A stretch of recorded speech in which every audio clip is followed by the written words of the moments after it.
facilities? If it's clear, why are we here? What could this be that is making them not do it? We are here because of cartelism. What cartel?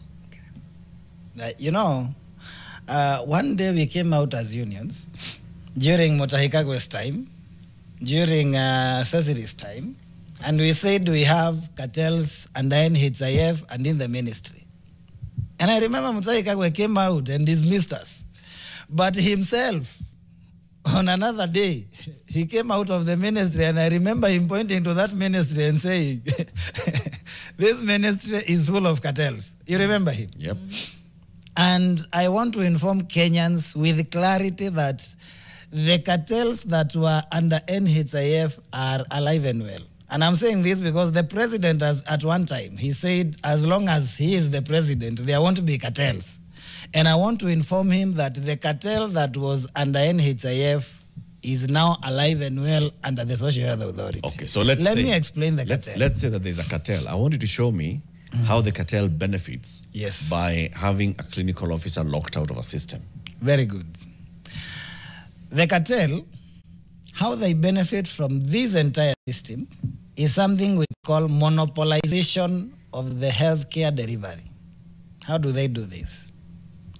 They do this by ensuring that only the people that we register, and that is why we are saying KMPDC is part of the cartel, only the facilities we register can be able to receive the funds, because you have to be contracted to receive the funds, and all the patients will only come to us, whether it's the facilities that we register or it's the people that we register, irrespective of the fact that there are other people that we don't register that are allowed by law to practice that. So they use other ways other than the law, because that is what cartels do outside the law, to attract the monetary benefits to themselves only while excluding others and denying this health service or health care to the Kenyans. But also, if I'm a clinical officer, I'm a cataract surgeon, I am supposed to do a cataract surgery. 98% of those who do cataract surgery are clinical officers. I am in private sector. I approach a medical officer, can I please use your credentials? Because that is what is happening. Then they extort you. You have to pay them. Okay. Is the cartel then doctors and dentists? The cartel is not doctors and dentists. If it's KMPDC, right, which currently has access to that, doctors and dentists are registered under that. Everybody else has a separate body. Is that essentially the cartel then? No. The cartel is not the doctors and dentists. Who is it? The cartel is some of the people within the ministry, some of the people within SHA, some of whom we even know they own hospitals, and they are leaders of SHA, which is conflict of interest and unethical. And by the way, we are going to write to the Ethics and Anti-Corruption Commission to tell us whether that is ethical for people who, of course, will have a conflict of interest to do that.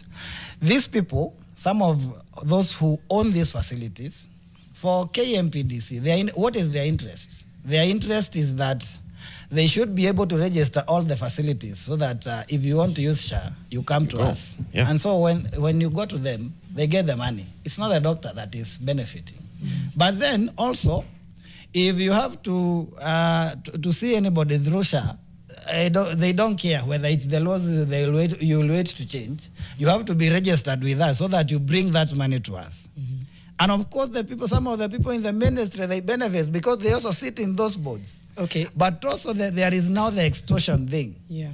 Because if the law allows me to do something, but then I have to come to you and I have to pay you so that you can assist me to do what I'm supposed to do. And then the data that will appear at the end of the day, because that is another issue, is that I'm not the one who did that procedure. It is actually yourself. So at the end of the day, it looks like the clinical officers do not do any procedure. I'm not getting it. I am not. How many clinical officers did you say are in public hospitals? 8,000. Around 8,500. 8,500. Yes. In how many facilities? Public facilities. Public facilities, there are so many. We have the primary care level, we have more than 4,000. Let's even say that this one clinical officer per facility. Yes. Which is not the case. Yes. But then, so we're talking about if it's 8,500 clinical officers in public health facilities. Yes. We're talking also about thousands of facilities. Yes.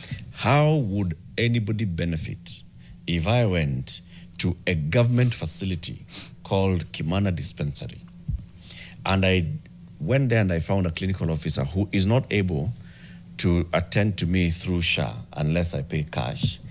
How would that money benefit somebody in a cartel somewhere? I am not seeing yes. how denying me service, how denying you the opportunity to practice your trade is benefiting somebody somewhere. Let me tell you how.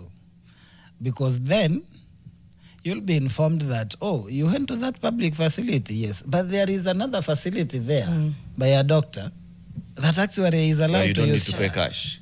Yes, we don't need to pay cash. So you redirect all the patients to you. That is what we are calling monopolization of healthcare delivery. Okay, but so that we bring all the patients to us. If that other facility is owned by a doctor, yes, then it is not a level 2. No, they have level 2s. Okay.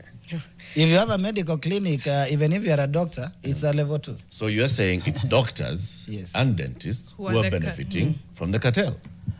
Ultimately, you see, for them, they are just, what can I say, pawns or something.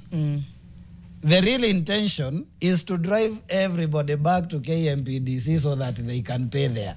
So let me and these people benefit from this. Let me ask you, so you go on strike from midnight? Yeah, we are already on strike. You're already on strike. Yes. You've talked about